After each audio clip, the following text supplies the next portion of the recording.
Ladies and gentlemen, welcome to the second episode of Small Talk Sports, the show where you don't need a lot of sports knowledge to know what we're talking about. I am here once again with Clemson expert Wyatt Wells. Hi, how you doing? Doing great, Wyatt.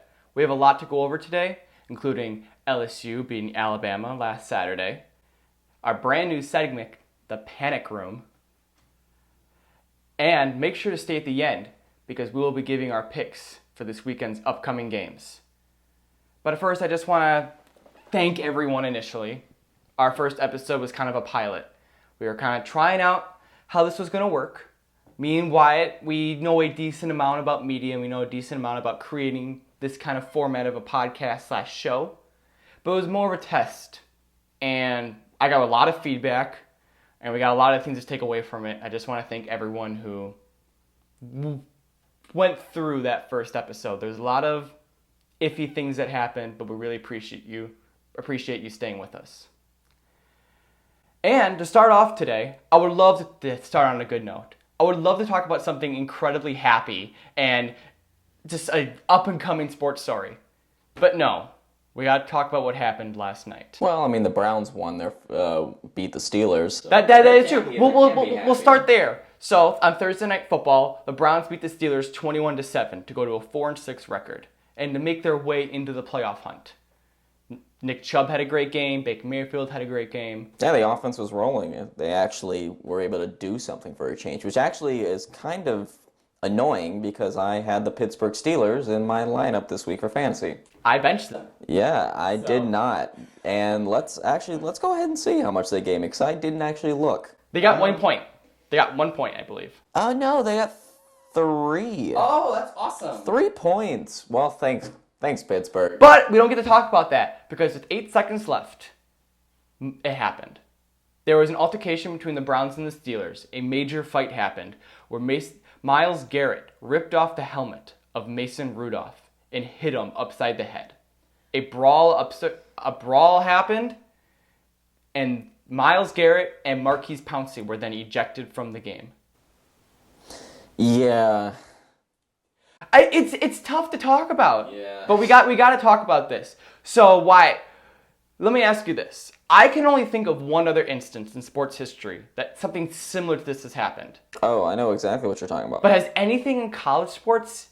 College? Anything? Because this is unprecedented. We're playing some footage right now of what happened, but this is incredible. I mean, in college, there's been a couple instances, especially, the Clemson-South Carolina rivalry kind of puts on the bed. There's the infamous photo of one of our Clemson players stomping on a South Carolina player.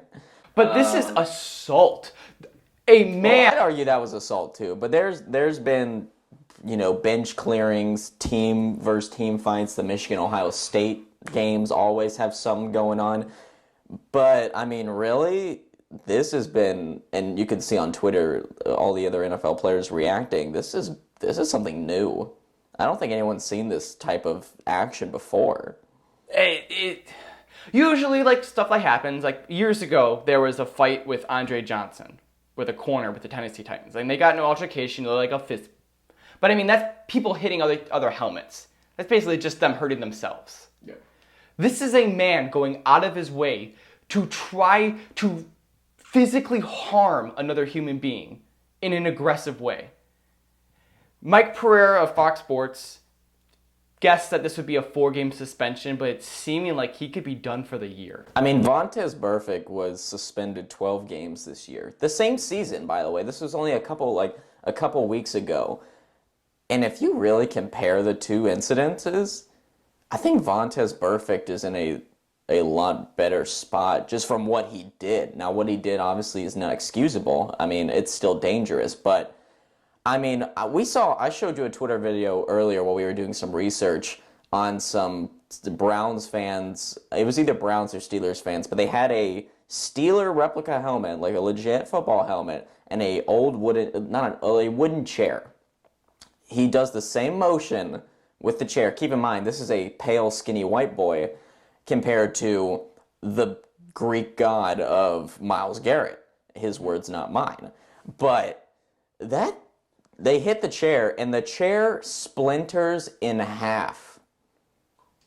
Splinters in half. I mean, this is a weapon you're using, and it's a football helmet. Those are some serious, like, that's some weight to it. I can only pray that he's going to be okay. Mason Rudolph. He seemed fine. Oh, he took it like a champ. He took it like a champ. I mean... The problem was that a few weeks ago, Mason Rudolph actually got knocked out in the middle of a game. Yeah, so he's had... That was scary. He's had concussion problems, so I'm hoping that, like, nothing else happens. I can only imagine what would happen if this was Tom Brady or Aaron Rodgers. Oh, the media would be all over it. I mean, especially with just... I mean, no discredit to Mason Rudolph. He's no Deshaun Watson, Lamar Jackson, Aaron Rodgers. He's not the face of, some of these, like, NFL teams and leagues. But, I mean, Myles Garrett, here's a quote that he just said. He said, "It's out of character in a situation like that where it's an emotional game and I allowed myself to fall into those emotions. What happened, happened." I mean... Here's the problem with that. I don't like him saying that because he's already got fined twice this year with head-to-head helmet against quarterbacks. Well, that and also, yes, it was an emotional game. Both sides were chippy. You were up 21-7. And first of all, Steelers offense backed up on their own goal line. Game has 8 seconds left? Mm-hmm. He just does a quick little dump pass out to, I believe it was Edmonds, the running back. And, Trey Edmonds, and he just, there's no excuse for that. You've won the game, and it robs your team, because this, everyone coming into this season, or into this week, was talking about how the Browns need to beat the Steelers this week in order to have a chance at a playoff hopes. Mm-hmm. No one's talking about the win and how Baker Mayfield actually was able to move the ball down the field for once. Maybe that crowd noise, while they were on offense, shut it down a little bit like he asked. But everyone's talking about this incident. And it's going to be tough because the Browns, now they got to fight for a playoff spot, most likely without Myles Garrett and Demarius Randall. Yeah, I know. Yeah. It doesn't help that also the Browns are the most penalized team in the NFL. This does not help. Moving on to lighter news, LSU beat Alabama Saturday, 46-41 in a shootout. Joe Burrow throws for 393 yards and 3 touchdowns, while Tua throws for 418 and 4. This is the first time LSU has beaten Bama in what? A century? 8 years. 8 years. How did they get it done? Oh, and it's also Alabama's first home loss in 31 games. That was one of the nation's longest streaks, but that was negated. Joe Burrow is an absolute dude. I mean, the Ohio State transfer has been going off. As you said, the stats are enormous. It's his Heisman moment. He's almost got this thing locked up now. 393 yards, 3 touchdowns. But Clyde Edwards-Helaire, I mean, this guy, completely overlooked, was told that he couldn't play a running back. He was too small. And he runs for 103 yards, 20 carries, and 9 catches for 77.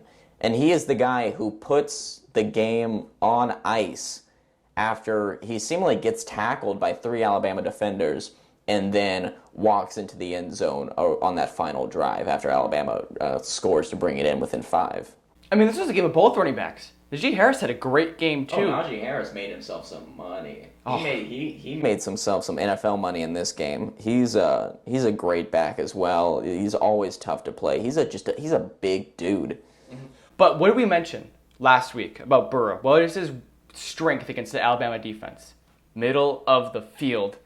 The safeties were playing on the edge of the sidelines the entire game, and Burrow just took advantage. Burrow didn't throw those mega touchdowns that Tua was throwing. He kept doing the dink and dimes, 5 to 10 yards down the field.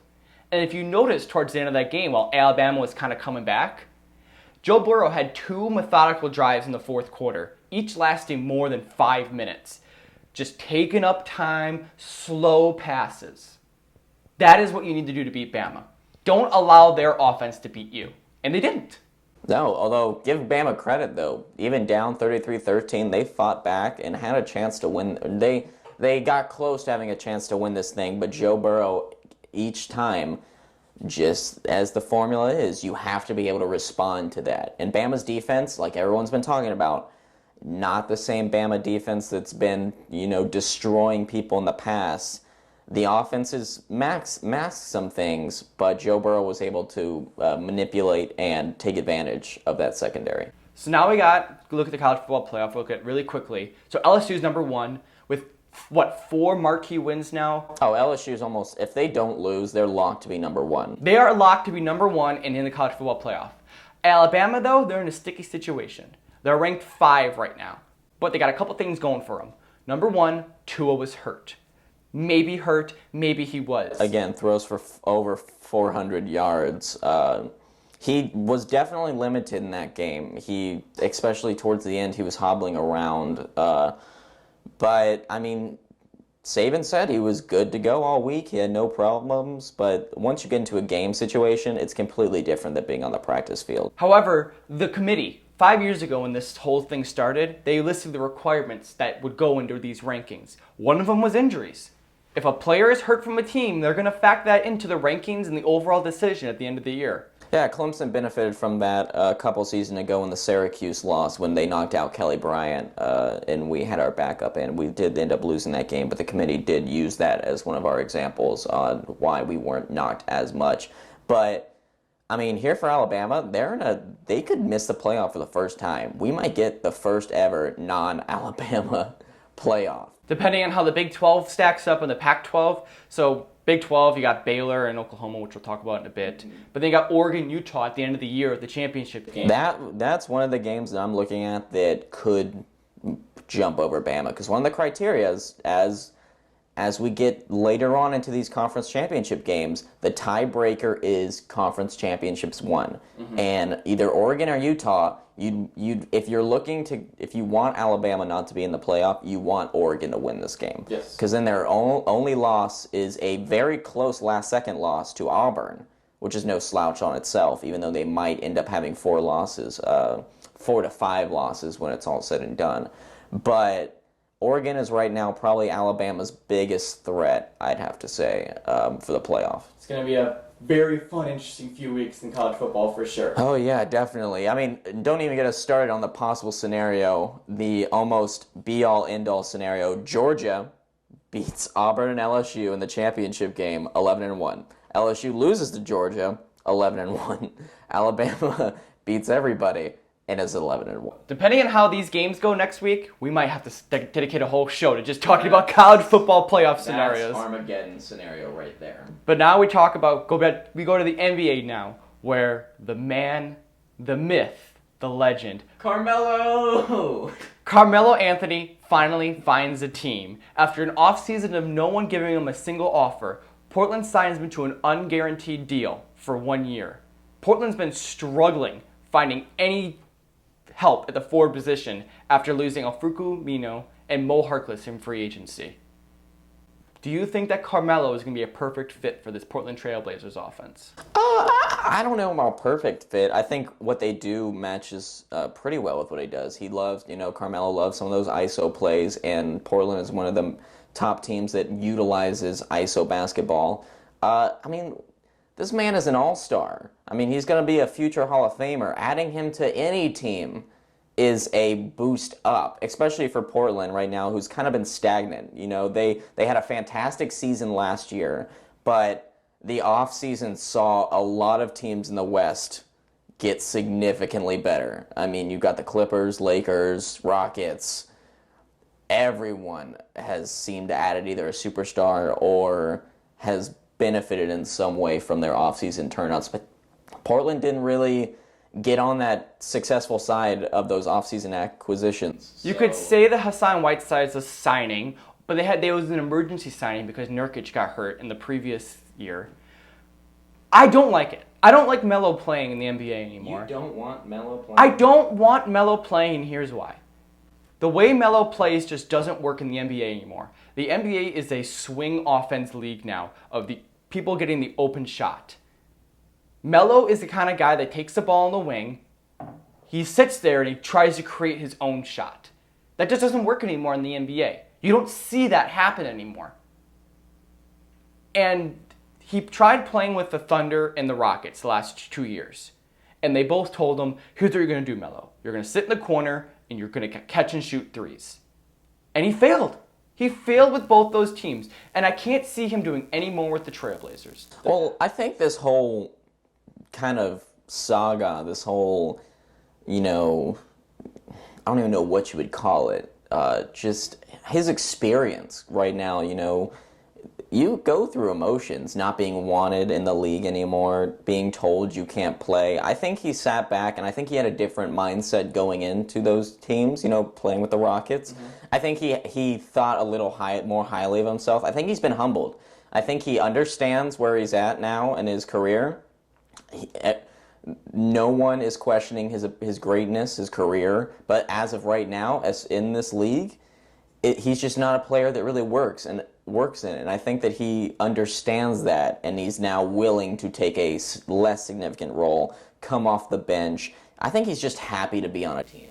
Well, I will say, Kenneth Faried was a guy a couple years ago, way back. He was one of those guys that was a big post guy, didn't shoot a lot of threes, and was ISO. He went out of the league for a few years and ended up signing with the Rockets, and he played really, really well, shooting some threes, getting rebounds, and doing what he needed to do. Maybe it works, maybe it doesn't, I don't know. But now we are ready to debut a brand new segment here, the Panic Room. These are going to be 3 teams that are struggling to start the season off and are out of the playoff picture currently. We're going to kind of talk about what they need to do to get back there and what's been struggling. The first team we're going to talk about is the Los Angeles Rams, who have started abysmal. Yeah, I have Jared Goff as my backup quarterback in fantasy, and he has not been producing. After starting 3-0, they have lost 4 out of their last 6 games to the Buccaneers, Seahawks, 49ers, and the Steelers. No, their offense isn't working. They have scored a combined 19 points in the last 2 games. Gurley is not healthy, and their defense has been imploding. They did trade for Jalen Ramsey. They gave up a lot for Jalen Ramsey. And I think that they see Jalen Ramsey as one of the future, a part of the future. They're probably going to try to franchise tag him or do something to just get a more solid contract and keep him in LA for a while, because he is definitely needed on that defense. But what do you do? What do you do if you're the offense here? You got Gurley, who he hasn't been healthy all year because of his knee. Jared Goff has proven that he cannot be a franchise-winning quarterback.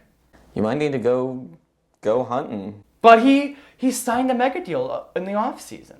He is going to be their quarterback for the next 5 years. Yeah, I think that you're just... And what sucks is last season, they go to the Super Bowl. They play well. They didn't play well. They didn't. To be honest, they didn't play well the entire playoffs. No. They got bailed out in the championship. I think a lot of people looked back to the Chiefs-Rams game earlier in the season and thought, they just kind of... Jared Goff's not doing well. But the Chiefs-Rams game, though, the defense is a little bit questionable. Did you see that Chiefs-Rams game, though? I mean, a lot of people were hyped after that game, and deservedly so. It was one of the greatest NFL games I've personally watched. Mm-hmm. But it just kind of masks a lot of things, and I think now, especially with Gurley being more limited than he was last season, it's showing. So on a scale of 1 to 10, where's your panic level for the Rams right now? They got a matchup against the Bears this week. They're 5-4, and they're 3rd in their division. I'd put the panic at about 7, 6.5. I'm at a 9. You're at a 9. I'm at a 9, and the reason I'm at a 9 is because they traded 3 first-round draft picks for Jalen Ramsey. They gave up their future to win this year. And they're not winning. And they're 3rd in their own division. That is scary. The second team, we're going to go back to college football, and we're going to mention the Oklahoma Sooners. Now, 2 weeks ago, they lost to Kansas State University, and they barely beat Iowa State last week. Now they're ranked 10th. They play against Baylor. Where are you with Jalen Hurts and Oklahoma's offense? Oh, there's no question on Oklahoma's offense. I mean, Oklahoma's offense is no issue. Jalen Hurts, veteran quarterback, he's been putting up numbers. He actually was what a lot of people thought was a lock to win the Heisman at the beginning of the season because he was just putting up insane numbers, and then his whole social media campaign with him working out after games. I mean, that's just what it kind of was expected to be. And then Kansas State comes around, and you start to see a little bit of struggle there. When the problem with Oklahoma, their defense has regressed dramatically. I mean, you're 41 to Iowa State, and Iowa State has got a great offense, but I mean, that's just inexcusable. The last 2 weeks against unranked opponents, they've allowed 48 and 41 points. It's just gone downhill, and that was their biggest issue, especially the committee, when ranking them, saying, well, they're not a complete team. They're still not a complete team. They brought in a new defensive coordinator to try to help that. He hasn't lived up to the hype. I mean, this came down to a Jalen Hurts interception that Iowa State takes down, scores with 24 seconds left, 41-42, decides to go for the win. They don't want to go to overtime. They're going to go for the win. Pardell Motley intercepts Brock Purdy's two-point conversion pass, and Oklahoma escapes with a win. Now, I don't think that Purdy should have thrown that ball. I mean, that was way too much coverage on that left side of the end zone. But it's just concerning, especially for the conference itself. Kind of, I mean, we all talked about how the Pac-12 was going to be left out this year, almost guaranteed. But now it looks like the Big 12 is going to be replacing them. I mean, well, let me ask you this. Is there a world that Oklahoma wins out, beats Baylor, beats Oklahoma State, wins the Big 12 championship, and misses the college football playoff? there's definitely a world where both scenarios can happen, where they can make and miss the playoff. Right now, they are not in a good spot. You're at number 9, and granted, teams have come from higher places, number 16 Ohio State back in 2014, but they don't have any great wins. They don't. Their best win this year is against 11th ranked Texas a couple weeks ago. And that was not a good win.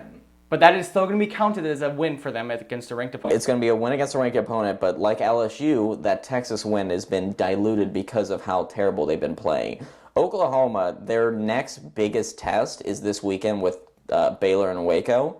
The committee is not giving Baylor any respect at all either. Baylor has been barely winning games, needed 3 overtimes to come and escape TCU. They almost lost to Thursday night game. Who was it? It was I can't remember off the top of my head, but it might have been Houston. Someone needs to look that up. So 1 to 10, where are you on Oklahoma?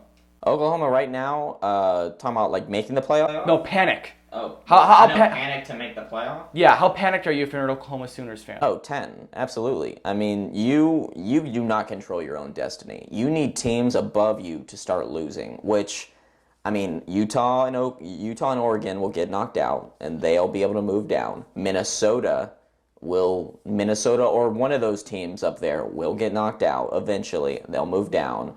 Georgia and LSU have to play in the conference championship game, most likely. Someone's going to stumble there. So there's a chance, but right now, if you're Oklahoma, I wouldn't be expecting a playoff run. And the final panic team, we got to go to the NBA now, the Brooklyn Nets. They go into this offseason signing Kyrie, Kevin Durant, DeAndre Jordan, and they're expected to be the team that comes out of the East immediately, even without Kevin Durant. But so far this year, they started 4-7.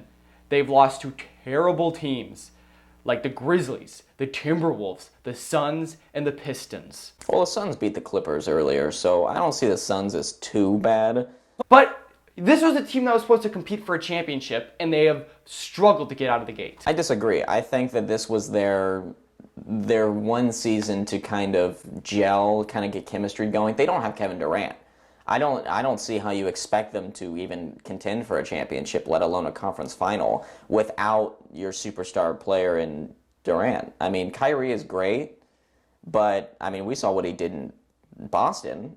He's not a Steph Curry or a Kevin Durant or a LeBron James or a Kawhi Leonard. He doesn't elevate his team solely based on his performance. So I think once you get a season under your belt, get them gelled with the guys, and then insert Durant to the lineup, then you can have the expectations for a championship run. But you gotta admit, this is a big disappointment. You signed DeAndre Jordan to a big contract. He is underperforming, only getting 7.5 points a game. You expected guys like Jared Allen to show up this year. He's only getting 9 points a game with 8 rebounds. Joe Harris is struggling. Spencer Dinwiddie, he's shooting a lot of shots, but not efficiently. Nobody on this team is shooting above 40% from 3 besides Joe Harris. True, but when you look at their losses, I mean, at the Jazz earlier, 119, 114, a closer game. At the Pacers, actually that was more of a 10-point loss, but still a kind of close win. The Grizzlies was a 1-point loss, and then the Timberwolves was another 1-point loss. So it's not like they're getting blown out or that they're just looking completely inept. They're in some close games. They've just fallen on the wrong side of the win-loss column. Yeah. So with that, we get into the most important segment. Well, hang on. What's your panic level? Oh, panic level? I'm worried about the Nets. I'm going to put it at a 7. Even without Durant, I'm worried. They can't get any offense rolling. Their defense isn't what they thought it was going to be. They can't get boards outside of Jordan and Allen. And they don't have a second scorer right now outside of Irving. I'm worried. So I'm at a 7. What about you? Oh, I'm at like a 4, 5. I'm not that worried. The East is bad. They should not be 4-7 in the East right now. They should be a playoff team. I think they should be doing a lot better, but I don't think there's reason to panic because, again, for me, my expectations were average for this season. I was expecting big things, I guess so. Well, we're going to get into the most important segment now. So last week, in the most smartest sports person picks, we both went 1 and 2. Oh, you went against your Milwaukee Bucks. I don't have faith in them. You know what? Really quickly, real quick tangent. I was right on my predictions, by the way. Giannis wasn't able to get in the paint because of Montrezl Harrell, and the game ran on Eric Bledsoe. If you told me Eric Bledsoe was going to shoot 4 for 5 from 3, and Giannis was going to get 4 threes, I would have picked the Bucks. What was the score, man? Anyway, so we both went 1 and 2. We struggled. We both picked the Cowboys to win. They lost. And I picked LSU to win, and you picked Bama. Yeah, I picked Bama to win, although I'm very happy LSU won. So this week we're going to pick 5 games. We're going to go through them. 3 of them are going to be college football, and 2 of them are going to be football. So the first one we got. On Saturday at 4 o'clock on Fox, we got Minnesota versus Iowa. Number 8 versus number 20. Probably battle for the Big Ten West here. Oh, yeah. Who do you got? It's an interesting because, I mean, going into Iowa is extremely tough. Now, this isn't a night game, so it'll be a little bit easier, but Iowa on the road is no slouch. I'm going to go with Minnesota just because I like their momentum right now. They've got a great offense with Tanner Morgan. And then just that secondary has been ball hawking. So I'm going to go with Minnesota, but that's a shaky one right there. This is going to be another... The Penn State game was a test. This is going to be a real test in itself because you're not at home anymore. As a Badger fan, I need Iowa to win here because that would allow us to still win the Big Ten West because Minnesota's currently undefeated. But there's no way Minnesota's losing this game. They're on a roll. Iowa just lost to Wisconsin. There's no way. I pick Minnesota. All right, number 10, Oklahoma, 8-1 versus number 13, Baylor, 9-0. This is Game Day's Game of the Week. They are up in Waco right now getting ready. What do you got? I got to trust Jalen. I think they're going to come back after 2 rough weeks. Baylor has not beaten anyone worth of value. They have not proven themselves this year. So in those situations where it's close like that, I go with the proven quarterback. I think Jalen's proven. I think he's ready to take it to the big show. I agree. I think Oklahoma's defense has been hearing the noise, and I think they're going to be a little more prepared this week coming into it. It is a big game, so there's a little more hype around that. Jalen Hurts, CeeDee Lamb is going to be dangerous for this Baylor defense. And again, Baylor they're undefeated, but they don't look like an undefeated team. There's plenty of games that they could have easily lost. Mm-hmm. So I'm going to roll with Oklahoma. Our third game, number 4 Georgia versus number 12 Auburn. A massive game for SEC playoffs. This is Saturday. Playoff implications himself. I mean, Auburn is playing devil's advocate here with 3 different teams. 4 different teams. Are you going to take the devil in this game? Oh, no. I'm going to go with Georgia. Go Dogs. I think that Jake Fromm I think he doesn't have a problem. I'm a little concerned because the offense, while he is a veteran, is still not doing too well. But Bo Nix on the other side has been struggling, except for at home. He's had thrown 0 picks at home, 6 away.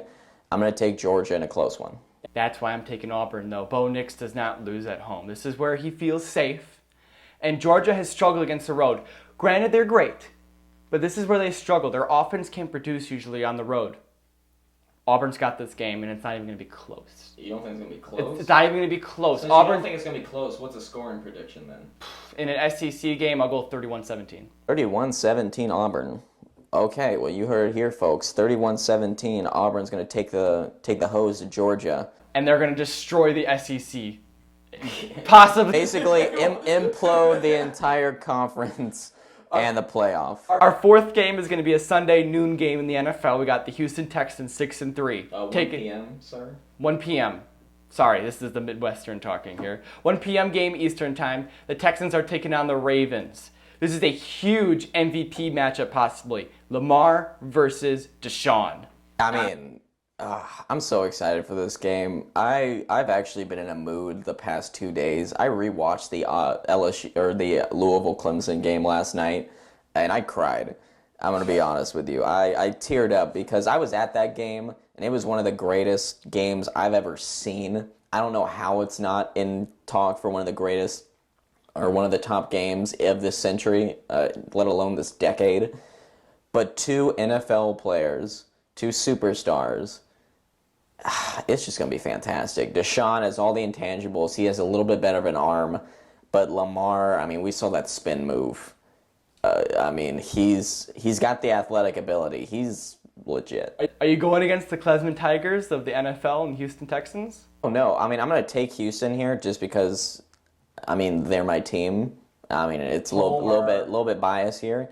But I mean, it's a toss-up here. Both teams have great offensive production.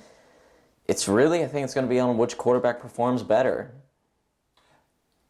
Baltimore's been on a roll since beating Tom Brady a couple weeks ago. I think this continues. Houston Texans, they've lost Jadeveon Clowney to start the year. They lost J.J. Watt a few weeks ago to a massive injury. Their defense is depleted. I could see Lamar running for almost 150 this game. Yeah, that's the only thing, is this defense against Lamar Jackson. Oh, man, that's my biggest worry, is I think the offense can put some points up, but it's basically, can this defense avoid being put in the meat shredder? So you got the Texans, I got the Ravens, and our final matchup, Sunday Night Football, the game of desperation. Chicago Bears 4-5 versus Los Angeles Rams 5-4. Quarterback duel of mediocrity. What are we gonna do? Yeah, who are we? Who are we? What are we? But Mitch Trubisky versus Jared Goff, 2 teams still trying to fight a playoff spot. What can we expect from this game? You can expect a Bears defense to try to carry this Bears offense into a victory. Again, I said try. Mitchell Trubisky, just meh. I mean, we talked earlier about Jared Goff and his struggles and Todd Gurley. This is just kind of like a who's gonna lose this one. I think the Rams are going to lose this one. I think Jared Goff is going to find a way to lose this game. Granted, the game's at home, but I don't know how much of a home field advantage Los Angeles is anymore, especially at the Coliseum. That Bears defense is really good, and because the Rams offense has been struggling against easy teams like the Steelers, this is where like that Bears defense takes that step up, is against games like this, especially on Sunday Night Football. I could see this being a slugfest. No team scores more than like 20 points. Yeah, I could definitely see this being like a ground and pound. I could see David Montgomery beating this Rams defense because, I mean, they got nobody on that defensive line anymore. The Rams have a beautiful secondary, so I could almost see them just saying, screw Mitch Trubisky. Let's just run this ball the entire game. I think the Bears got this game. Yeah, this is a toss-up for me. I would have to say, who'd you pick, the Bears? I just don't trust. I trust Jared Goff more than I trust Mitchell Trubisky right now, and I don't trust the coaching staff for the Bears. I'm gonna go with the Rams, but I mean, I'm going with the Rams. Going with the Rams. So that is it for the second episode of Small Talk Sports. What did you think of our picks? What did you think of our takes? Make sure to leave your comments down below. We'll take a look. If you have any questions regarding anything we said, you didn't know anything, please ask us. Both me and Wyatt will be taking a look and we'll answer anything you guys ask. As always, thank you all so much for checking this experiment out, and we hope to see you next time.